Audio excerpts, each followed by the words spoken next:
सूत जी सौनकादि 88,000 ऋषियों को कहते हैं, सुनो, ये जो हमें मानव देह मिली है, ये मोक्ष की चाबी है। क्या कहा? क्या कहा मैंने? ये जो मानव देह मिली है, ये मोक्ष की चाबी है। मुक्ति के मार्ग के दरवाजे के ऊपर जो ताला लगा है, मोक्ष के मार्ग के दरवाजे के ऊपर जो ताला लगा है, उसकी चाबी है मानव देह।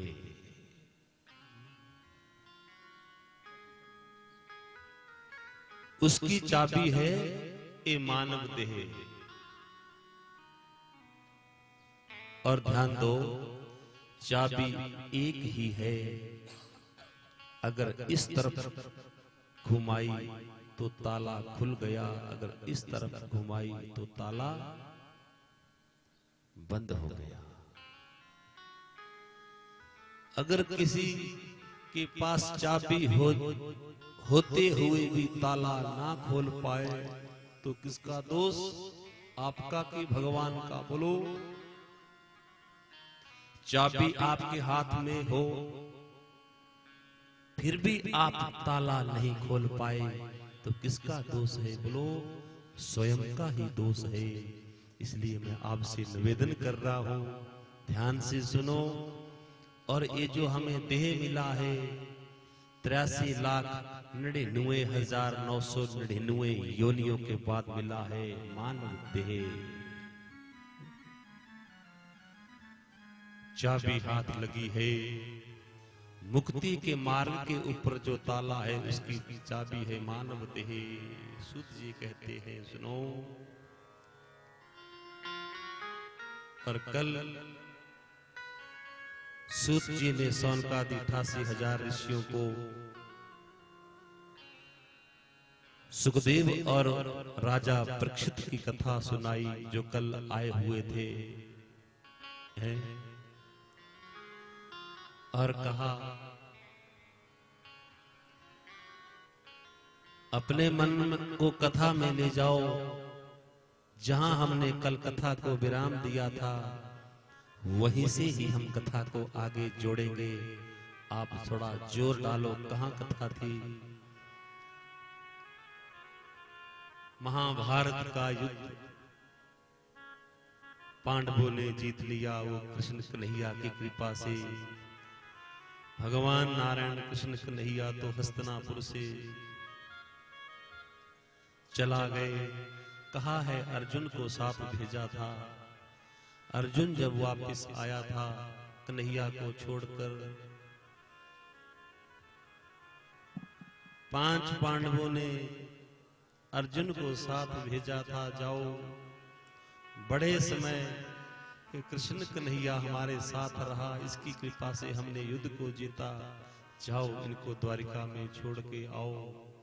और सुनो, ऐसा कहा है जब द्वारिका में छोड़ के वापस आए तो आते आते जिसकी टंकार, जिस अर्जुन के गांडीव की टंकार से 3 लोग कांपते थे, जब भगवान को द्वारिका में छोड़कर आया, आते आते उस अर्जुन को बिलों ने लूट लिया। मानो भगवान का को छोड़कर आया, वो शक्ति भी नहीं रही। आते आते उनको कोल भीलों ने लूट लिया, बलहीन हो गया। और ऐसा कहा है, आज 5 पांडवों के वहां अभिमन्यु तो चक्रव्यूह में मारा गया था। उसकी पत्नी जो उत्तरा थी, गर्भवती थी। एक ही नूर, एक ही कुरुवंश का एक दीप बचा था, जिसका कल जन्म हुआ और जिसका नाम परीक्षित रखा। परिता इक्षति सपरीक्षिता। ये परीक्षित नाम इसलिए रखा था, जैसे ही इसका जन्म हुआ, दादू 5 पांडु दादा लगे ना। अब पुत्र की तो मृत्यु हो चुकी थी अभिमन्यु की, दादाओं को बहुत प्रसन्नता हुई। दादाओं ने जब उसका मुख देखा, वो टुर टुर करके देखता था सबको, परिता इक्षति, और लगा ये ऐसे क्यों देखता है। सूत्र कहते हैं सुनो, इसलिए देखता था क्योंकि उत्तरा के गर्भ में, उसको गर्भ में तो भगवान नारायण का सुदर्शन, नारायण का दर्शन हो रहा था, जो अंगुष्ठ मातर रूप में भगवान उसके उत्तरा के गर्भ में उसकी रक्षा की थी।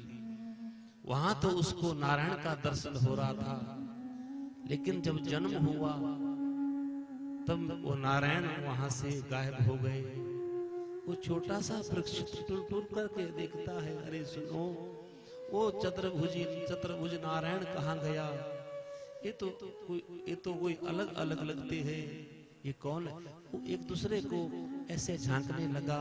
परिता इक्षति, उसका नाम परीक्षित रखा। ब्राह्मणों से परामर्श लिया, सुनो ये जो आपका बालक है ये बहुत बलशाली होगा, बड़ा बुद्धिमान होगा, और ये साधु होगा। पांडवों ने कहा, क्या कहा? साधु होगा? हाँ। बाबा होगा? हाँ, कुछ ऐसा ही होगा। लेकिन सुनो, इसकी कुंडली में एक दोष भी है। सुनो, इसकी जो मृत्यु है सर्प के काटने से होगी। जब ऐसा कहा पांडव विचलित हुए, और लेकिन साथ साथ कह दिया कि ऐसे परमहंस की शरण में, अंतिम समय में ऐसे परमहंस की शरण में जाएगा, इसकी मृत्यु नहीं, इसका मोक्ष होगा। थोड़ा मन में चैन आया। समय आया, पांडव जो है ऐसा कहा है कि वो भी परम धाम को चला गए। दिल्ली हस्तिनापुर का जो राज्य है परीक्षित को सौंप गए। आज से 5000 वर्ष पहले दिल्ली हस्तिनापुर का जो राज्य परीक्षित को सौंप दिया, और दिल्ली के राजा परीक्षित हो गए। सुनो, सौनकादि 88,000 ऋषियों, पांडव यहां से प्रस्थान कर गए। समय आगे बढ़ा, और एक दिन राजा परीक्षित जो है भेष बदलकर अपने पूरे राज्य में घूमते थे। भेष बदलकर, क्यों? मेरे राज्य में कोई भूखा तो नहीं सोया है। धन्य है वो उस समय के राजा। आज के राजाओं में और उस समय के राजा में, उस राजा में तुलना अगर हम करें तो अंतर बहुत है। उसमें राजा परीक्षित जो राजा था, दिल्ली की कुर्सी पर जो आज प्रधानमंत्री है, उसी कुर्सी पर 5100 कुछ वर्ष पहले पांडवों का पुत्र राजा परीक्षित के राज्य में कोई दुखी नहीं था, कोई गोवध नहीं होता था, किसी मां बहन बेटी को कोई भय नहीं था, संत ब्राह्मण को कोई भय नहीं था। धन्य है वो राजन भेष बदल के अपने पूरे राज्य में घूमता था। मेरे राज्य में कोई भूखा तो नहीं सोया है। और ऐसा कहा है, जिस राजा के राज्य में प्रजा दुखी रहती है, उस राजा का एक दिन विनाश हो जाता है।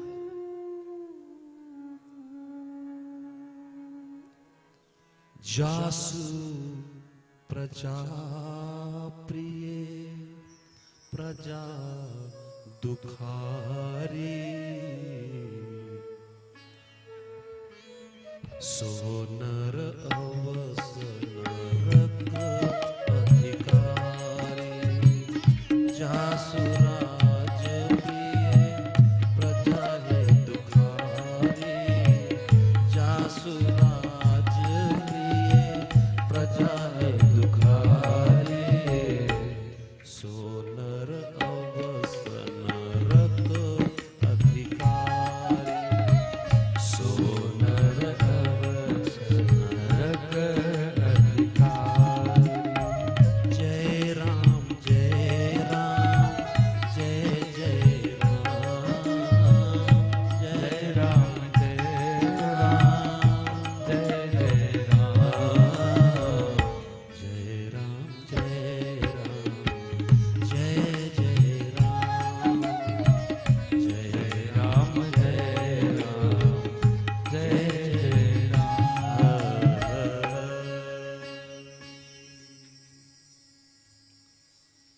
जिस राजा के प्रजा में, जिस राजा की प्रजा दुखी रहती है, उस राजा को ऐसा कहा है वो नरक का अधिकारी होता है। राजा को चाहिए जो सुख सुविधा उसको अपने को है, वो सुख सुविधा पूरी प्रजा को मिले, ये राजा का अधिकार है।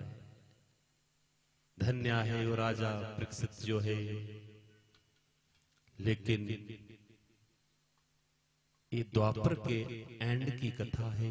द्वापर जाने वाला था और कलयुग आने वाला था। लगभग एक दिन अचानक क्या हुआ, राजा परीक्षित के मन में विचार आया, मैं अपने पूर्वजों की सीमा देख के आता हूं, मेरे पूर्वजों की सीमा कहां तक है।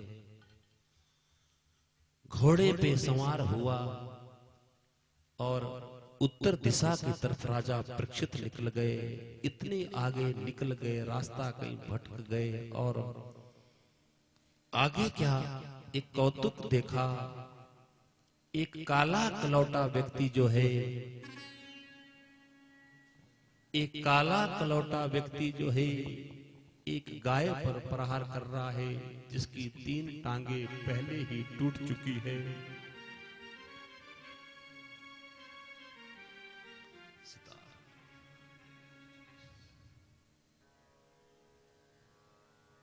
एक काला कलौटा व्यक्ति गाय पर प्रहार कर रहा है, जिस गाय की 3 टांगे टूट चुकी है। राजा ने जब देखा, घोड़े से छलांग लगाई, तलवार निकाली। ऐ मूर्ख तू कौन है?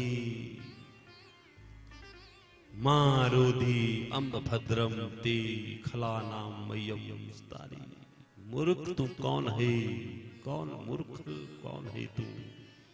मेरे राज्य में गाय पर प्रहार करने वाला तुम्हें जिंदा रहने का हक नहीं है। जैसे ही तलवार लेके मारने के लिए उद्यत हुए, त्राही माम, वो काला कलौटा व्यक्ति पांव में पड़ गया। मुझे क्षमा करो, मुझे कौन है तुम कौन हो? और व्यक्ति ने कहा, महाराज मेरा नाम कलयुग है, कलयुग है, कलयुग है, मेरा युग आ चुका है। राजा परीक्षित ने कहा, ऐ कलयुग, तैने मेरे राज्य में आने का दुस्साहस कैसे किया? अब तुम्हें जिंदा रहने का हक नहीं है। तलवार निकाली और उसको मारने के लिए जैसे उद्यत हुए, एकदम पांव में पड़ गया। सुनो राजन, राजन, राजन, मैं हूं तो कलयुग और मेरे सब काले काले काम है, लेकिन मेरे में एक गुण भी बहुत अच्छा है। मेरे में एक गुण भी बहुत अच्छा है। राजन सुनो, अगर मेरा जो गुण तुझे पसंद आ जाए। राजा ने तलवार तान रखी थी। मैं तो कहता हूं शायद उस समय इस कलयुग को मार दिया होता, उस समय इस कलयुग को मार दिया होता, लेकिन तलवार तान रखी थी राजा ने और पांव में पड़ गया। ऐ राजन, मेरे में एक गुण भी बहुत अच्छा है। हाँ, तेरे में गुण भी है, बोल क्या गुण है तेरे में? यत् फलम नास्ति तपसा ना योगीन ना समाधिना तत्फलम सम्यकदी कलु केशव कीर्तना तत्फलम लभते सम्यक कलु केशव कीर्तना। बोले भागवत भगवान की जय। ऐ राजन, मुझे मत मारो, मत मारो, मेरे में एक गुण भी बहुत अच्छा है।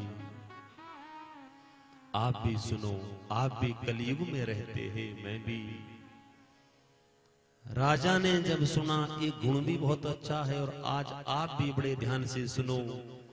कलयुग में एक ही गुण अच्छा है जो आप सुनने जा रहे हैं, जो परीक्षित ने सुना। यत् फलम नास्ति तपसा न योगेन न समाधिना तत्फलम लभते सम्यक कलु केशव कीर्तना। ऐ राजन, सतयुग, द्वापर, त्रेता, 3 युगों में जो हजारों वर्ष तप करने से जो फल मिलता था, कलयुग में अगर कोई दो घड़ी भी मेरा हरिनाम संकीर्तन कोई सत्संग सुन लेगा, 2 घड़ी भी, तत्फलम लभते सम्यक कलो केशव कीर्तना, उसको 1000 वर्ष का पुण्य की प्राप्ति होगी। धन्य है, धन्य है। हजारों वर्ष जप तप करने से जो पुण्य और युगों में मिलता था, सुनो, कहा है कलयुग में अगर कोई 2 घड़ी भी मेरा सत्संग, आहा, कोई 7 दिन सुन ले तो अमर ही हो जाएगा। 7 दिन कोई करवा ले उसके तो पितर अमर ही के, अगर 2 घड़ी भी सुन ले उसको भी 1000 वर्ष का पुण्य मिलेगा।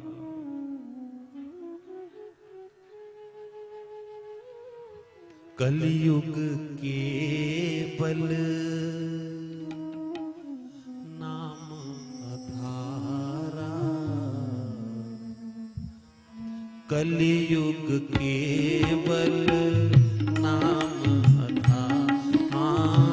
कलयुग केवल नाम आधारा, सुमिर सुमिर नर उतरहि पारा, सुमिर सुमिर नर उतरहि पारा, कलयुग केवल नाम आधारा, कलयुग केवल नाम आधारा, सुमिर सुमिर नर उतरहि पारा, सुमिर सुमिर नर उतरहि पारा, कृष्ण कथा शशि किरण समाना, कृष्ण कथा शशि किरण समाना,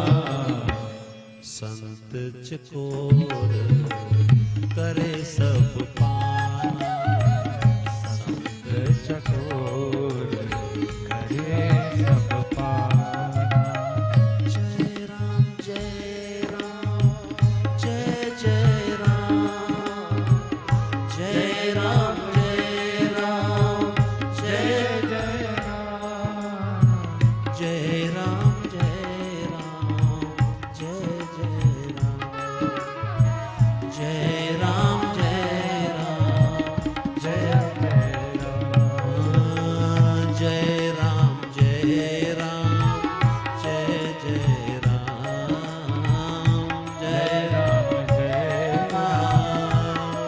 जय राम, जय राम जय राम जय जय राम, जय राम जय राम जय जय राम। कलयुग केवल नाम आधारा, सुमिर सुमिर नर उतरहि पारा। बोले भागवत भगवान की जय।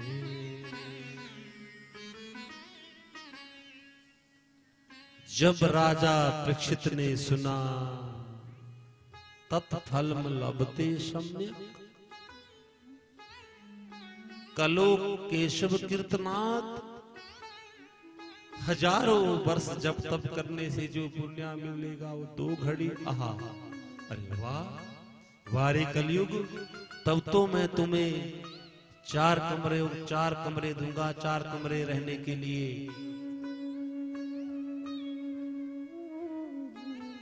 ऐ कलयुग, तब तो मैं तुम्हें रहने के लिए 4 कमरे देता हूं, अगर तेरे में ये गुण है।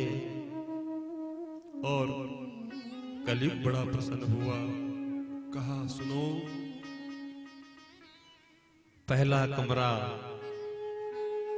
द्वितम पानम स्त्रियम सुनम,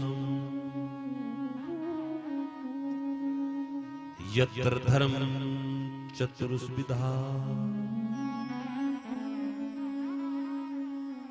कितने कमरे दिए कलयुग को रहने के लिए? 4 कमरे। पहला कमरा द्वैतम पानम स्त्रियम सुनम यत्र धर्माश्च चतुर्विधा।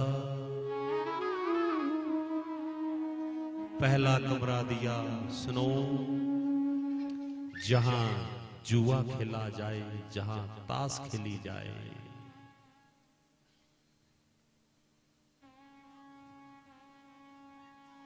ध्यान दे, जहां पत्ते फेंके जाए। पहला कमरा। और दूसरा कमरा दिया पानम, जहां मदिरा पान किया जाए। और तीसरा कमरा दिया द्वैतम द्वैतम पानम स्त्रियम।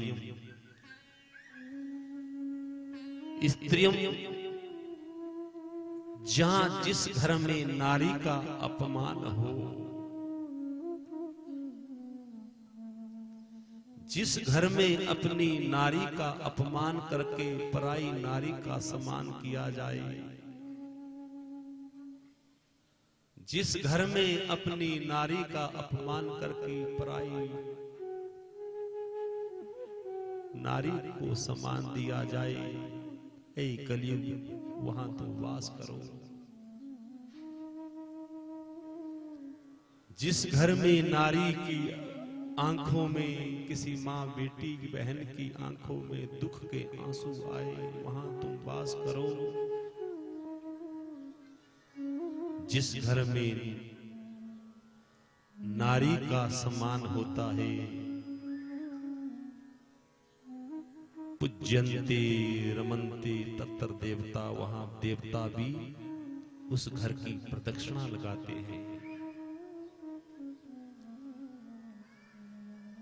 जिस घर में नारी का अपमान किया जाए, ध्यान दो, इस कथा को सुनकर मैयाओं, मेरे भैयाओं, जीवन में जरूर उतारना, तब तो इसका कोई अर्थ रह जाएगा। किसी बहू बहन बेटी के आंखों में दुख का आंसू ना निकले। जिस घर में नारी का अपमान होता है या बहुओं को परेशान किया जाता है, या बहुएं सास माता को परेशान करे, मत करना। एक दूसरे को इतना दुख मत देना कि उसकी आंख में आंसू आ जाए।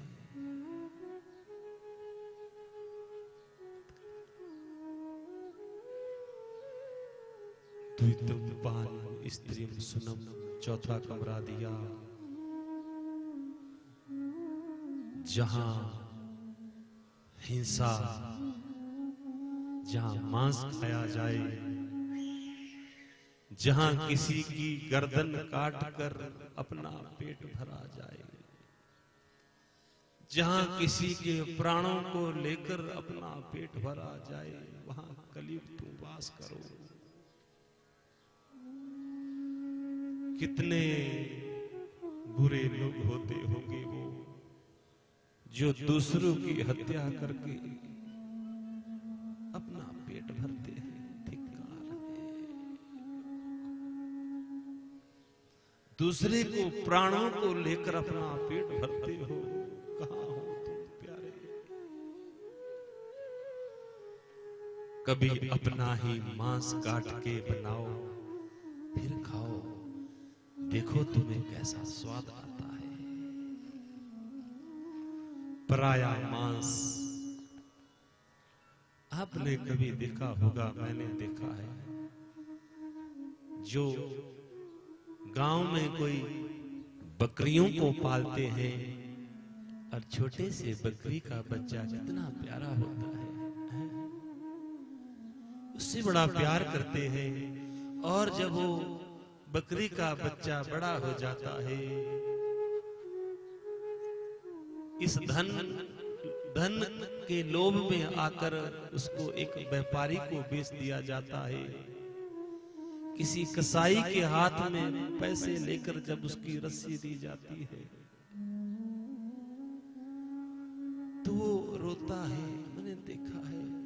और अपनी माँ से जब वो जुदा होता है, रस्सी जब कसाई हाथ में पकड़ता है और अपनी तरफ जब उसको खींचता है, वो पांव अड़ा लेता है। मैंने देखा है, मैं अनुभव है।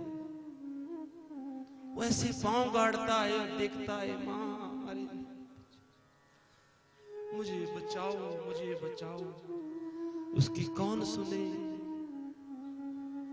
और अपनी तरफ वो खींचता है, वो कसाई वो धन के लोभ में आकर वो उसका मालिक उसको बेच देता है। और उसकी जो माँ है, उस बच्चे की जो माँ है, उसका हाल मैंने देखा है। कई दिनों तक वो उस बच्चे की विरह में इतनी, वो घास खाती खाती, आधा घास खाती खाती, कई बार मैंने देखा है मुख में घास खाती खाती रुक जाती है। फिर ऐसा उसकी वाणी नहीं चलती। मान लो वो कहना चाहती है, तुम मेरे बच्चे को कहां ले गए? क्या तुम्हारे मेरे बच्चों को प्यार नहीं है?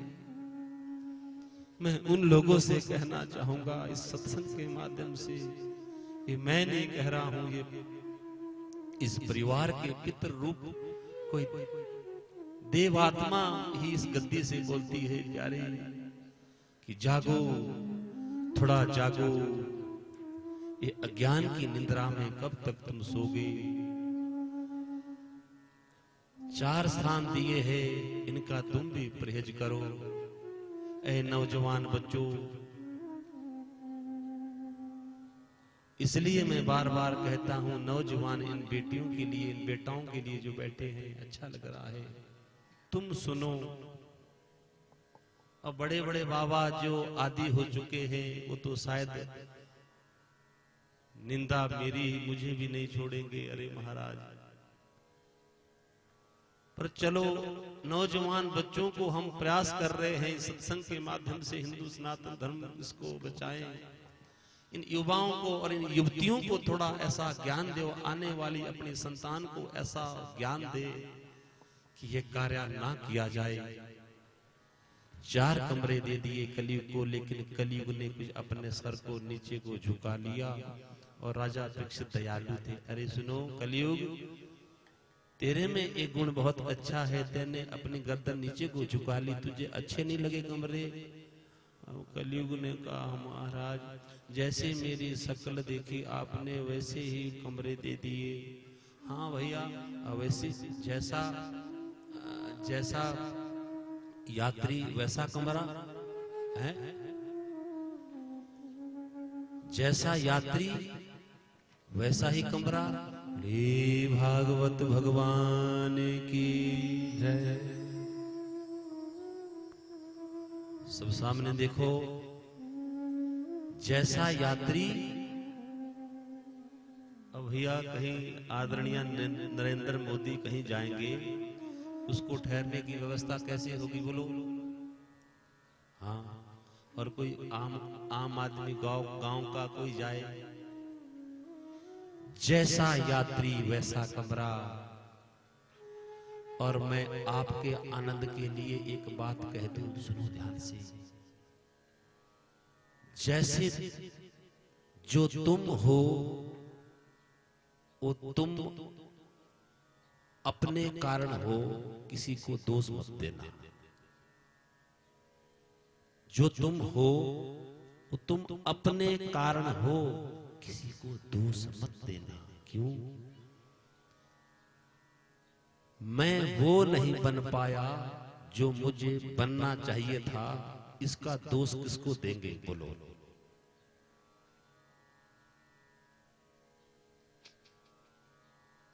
बोलो, इस ठिकरे को किसके मस्तक पे फोड़ेंगे? मैं वो नहीं बन पाई जो मुझे होना चाहिए था, मैं वो नहीं बन पाया जो मुझे होना चाहिए। ये दोष किसको देंगे? किसी और को नहीं। अगर कोई शीशे के सामने तुम खड़े हो जाना और जो शीशे के भीतर दिखेगा उसको दोष देना, यानी उसका दोष।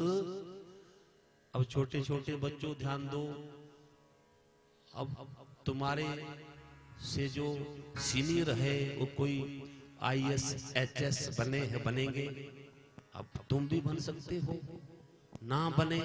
और जब तुम पढ़ोगे नहीं, तुम्हारे माता पिता तुम्हें पढ़ाने के लिए खर्चा कर रहे हैं, अगर तुम पढ़ोगे नहीं तो क्या बन पाओगे? नहीं। इसका दोष यानी सीधे सीधे सूत जी कहते, सुनो सौनकादि 88,000 ऋषियों, जो हम है वो अपने ही कारण है, अगर ना है उसका भी अपना ही कारण है। अपने परिवार और पड़ोसी को तंग मत किया करो, क्योंकि ये अवसर फिर ना मिलने का।